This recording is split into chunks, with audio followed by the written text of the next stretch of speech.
من ذا الذی یقرض اللہ قرضا حسنا، کون ہے تم میں جو اللہ تعالیٰ کو قرض حسنا دے،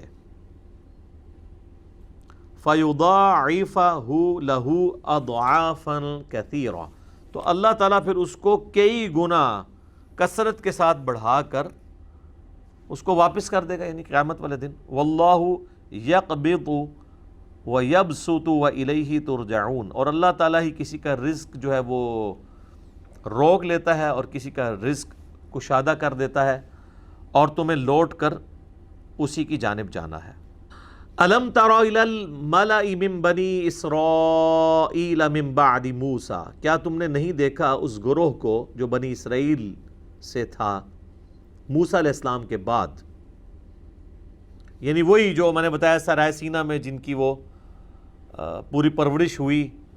ایک ان کے یعنی آباء و اجداد تھے اور ایک یہ لوگ تھے، اور اس کے بعد پھر 12 قبائل سے حکومتیں بنیں، پھر کافروں نے ان پہ حملہ کر کے بنی اسرائیل کی 12 حکومتیں بھی ختم کر دیں، پھر دوبارہ زوال کا ان کے اوپر پیریڈ شروع ہو گیا۔ تو اب دوبارہ سے عروج کی طرف جانے کے لیے انہوں نے کہا اذ قالوا لنبی لہم، جب انہوں نے اپنے وقت کے پیغمبر سے کہا لہم ابعث لنا ملکا نقاتل فی سبیل اللہ، کہ آپ ہمارے لیے کوئی ایک ایسا امیر مقرر کر دیں کہ اس کی سرکردگی میں ہم اللہ کی راہ میں جہاد کریں، کوئی بادشاہ سپہ سالار مقرر کر دیں۔ اب یہاں سوال پیدا ہوتا ہے کہ یہ وقت پیغمبر کیوں نہیں سپہ سالار بنا؟ یہ ہمیں یعنی اس کانٹیکسٹ میں تورات میں ملتا ہے کہ یہ یعنی سیدنا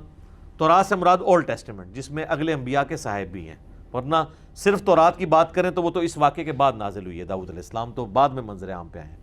اولڈ ٹیسٹمنٹ میں جو سموئیل پیغمبر کے جو صحیفے ہیں نا، اس میں یہ ملتا ہے کہ یہ سموئیل پیغمبر تھے۔ تو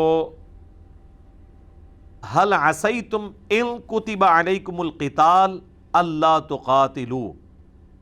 ان کا ایسا نہ ہو کہ میں اللہ سے ریکویسٹ کروں اور وہ کوئی مقرر کر دے قتال تمہارے اوپر، اور پھر تم قتال سے ہی منکر ہو جاؤ، کیونکہ تمہارے بزرگوں کی بھی پیچھے ہسٹری یہی ہے، یہی کیا تھا نا انہوں نے، حضرت موسیٰ علیہ السلام کو بھی چٹا جواب دے دیا تھا، تو وہ ان کے ذہن میں ہسٹری تھی۔ قالوا وما لنا الا نقاتل فی سبیل اللہ، وہ کہنے لگے کہ یہ کیسے ہو سکتا ہے بھلا کہ ہم جہاد سے منکر ہو جائیں۔ وقد اخرجنا من دیارنا وابنائنا، جبکہ ہمیں ہمارے گھروں سے نکال دیا گیا، ہماری اولادوں سے ہمیں محروم کر دیا گیا، ان پہ اتنے ظلم ہم پہ کافروں نے کیے ہیں، تو اب تو ہمارے پاس کوئی اور چارہ ہی نہیں ہے کہ ہم اپنی سرزمین دوبارہ سے حاصل کریں۔ لیکن سر یہ نعرے ہی ہوتے ہیں، صرف پریکٹیکلی جب برا وقت آتا ہے نا تو معاملات کو لے کے چلنا بڑا مشکل ہو جاتا ہے۔ یہاں پہ بھی آپ دیکھیں کتنے لوگ گلے پھاڑ پھاڑ کے نعرے لگاتے ہیں، لیکن پریکٹیکلی جب دین پہ چلنے کی باری آتی ہے تو ان کے لیے چلنا مشکل ہو جاتا ہے۔ اور وہی ہوا، فلما کتب علیہم القتال، جب ہم نے ان پر قتال فرض کر دیا، تولوا الا قلیلا منہم، تو سب کے سب منہ پھیر گئے بجز چند لوگوں کے۔ واللہ علیم بالظالمین، اور اللہ تعالیٰ خوب جانتا ہے ظالموں کو۔